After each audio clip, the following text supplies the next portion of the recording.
아브라함이 나이가 많아 늙었고 여호와께서 그에게 범사의 복을 주셨더라. 아브라함이 자기 집 모든 소유를 맡은 늙은 종에게 이르되 청하건대 내 허벅지 밑에 내 손을 넣으라.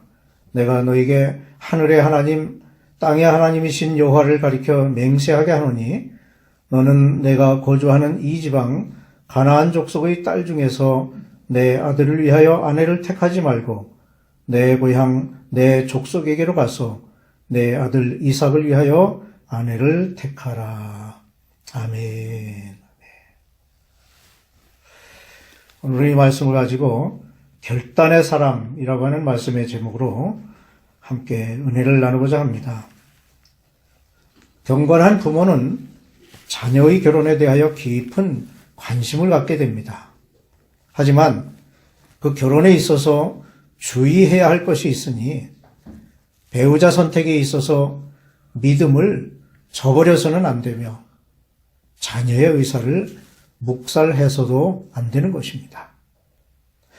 성도들의 결혼에 있어서 절대적 조건은 물질이 아니라 믿음의 문제를 우선순위에 두어야 하고 결혼 당사자인 자녀의 의사를 충분히 반영해야 할 것입니다. 사라의 죽음은 아브라함에게 커다란 슬픔을 안겨주었습니다. 하지만 그가 언제까지나 슬퍼하고 있을 수만은 없었습니다. 왜냐하면 이삭은 약속의 아들이며 그를 통하여 아브라함의 자손이 창대케 되고 축복하신 언약 백성이 그를 통하여 이루어진다는 것을 잘 알고 있었기 때문입니다. 그리하여 아브라함은 아들 이삭의 결혼을 서두르게 되었는데 자기 종을 고향 갈대아 우르로 보내며 자기의 족속에게서 아들 이삭을 위하여 아내를 구해오도록 하였습니다. 우리는 자신이 직접 결혼을 하거나 다른 사람을 결혼시켜야 할 때가 있습니다. 본문은 아브라함이 아들 이삭을 위해서 그의 아내를 선택하는 장면을 기록하고 있습니다. 그 내용을 보면 아브라함이 며느리를 선택할 때 마치 혼자서 결정하고 실행하는 것 같지만 실제로는 그보다 더욱 지혜로우신 분이 인도하고 계심을 볼 수 있습니다.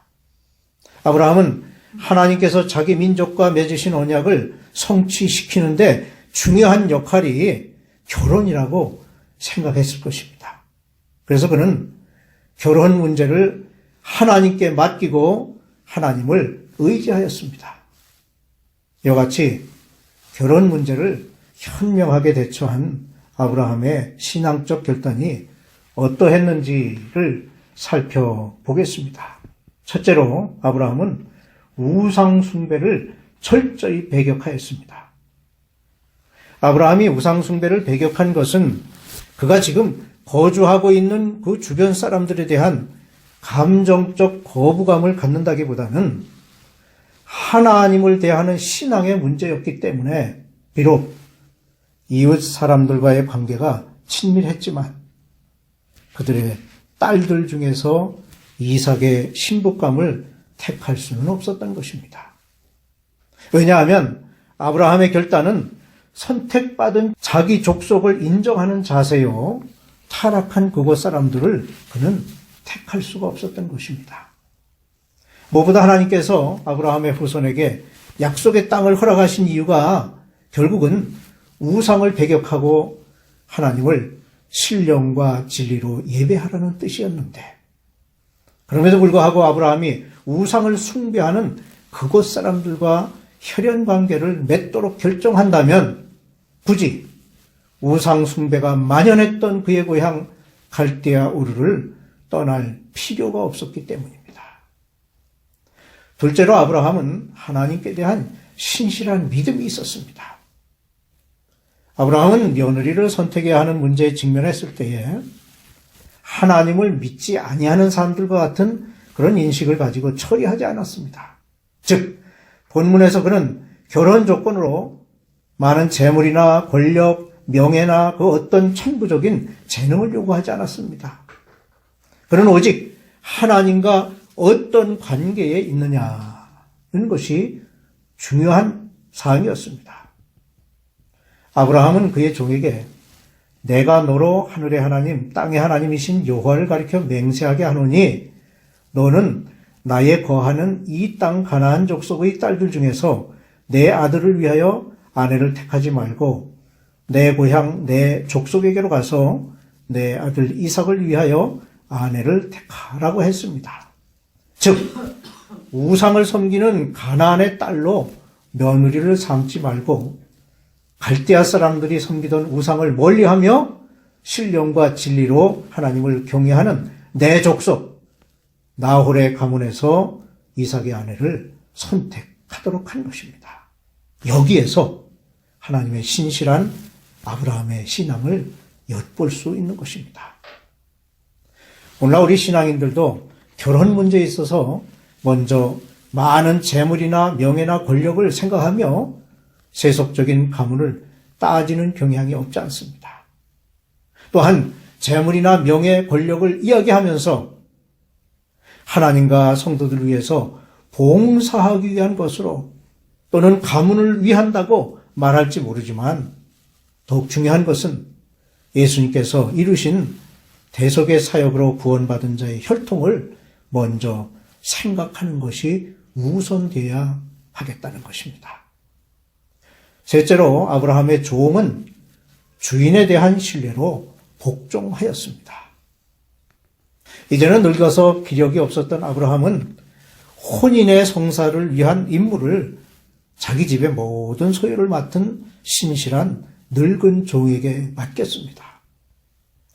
늙은 종은 히브리어로 자켄이란 말인데 이 용어는 대부분의 경우 존경의 칭호로 사용되었다고 합니다. 이 늙은 종을 학자들은 보통 엘리에셀이라고 주장하고 있는데 즉 아브라함은 엘리에셀을 종으로 대하기보다는 존중하는 입장에서 대했음을 알 수 있습니다. 오늘 내용 중에 보면 환도뼈 밑에 손을 넣고 맹세하게 했다라는 말씀이 나오는데 이것은 그 환도뼈를 권위의 상징으로 생각하고 그곳에 손을 얹음으로 상급자에 대한 충성 맹세나 복종으로 생각할 수 있는 것입니다.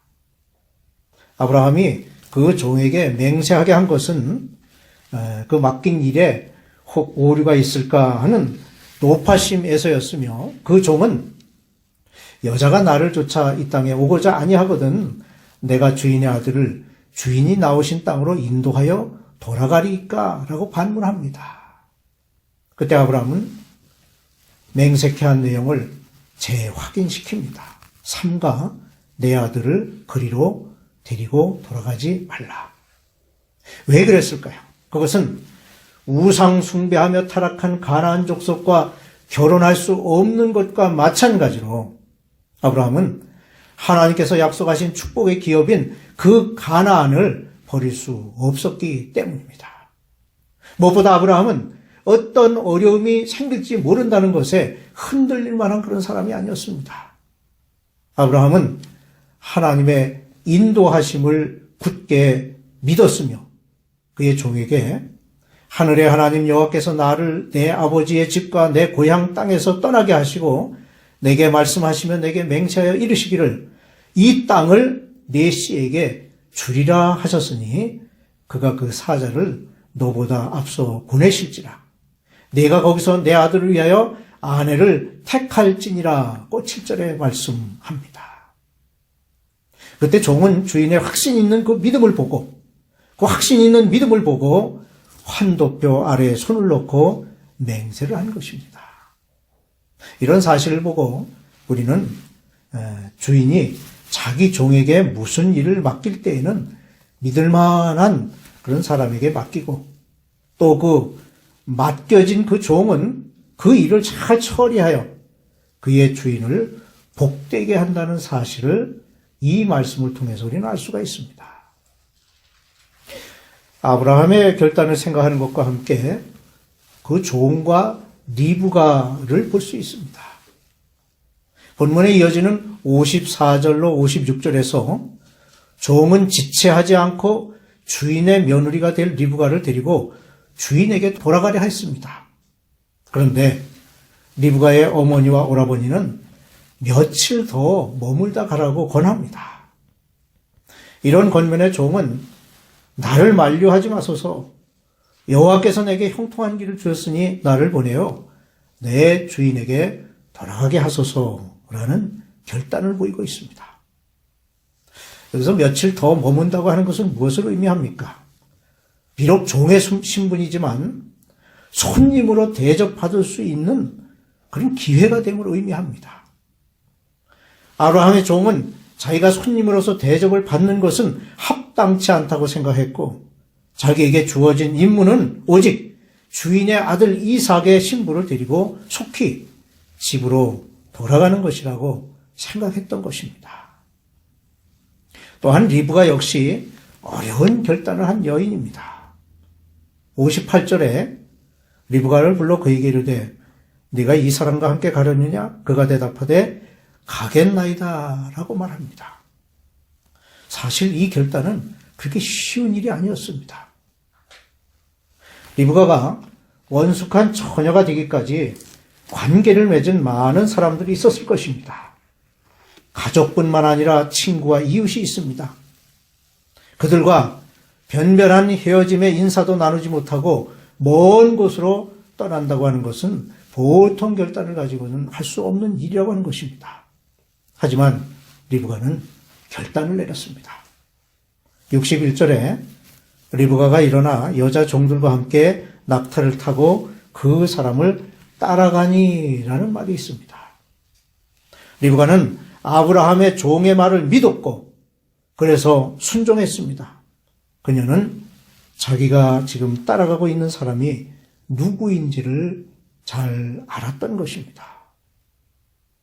이러한 아브라함과 종이나 리브가의 결단은 아브라함을 부르시고 구원의 역사를 이루고자 하시는 하나님의 뜻을 이루는 그 역할을 감당하는 자리에 있도록 만들었습니다.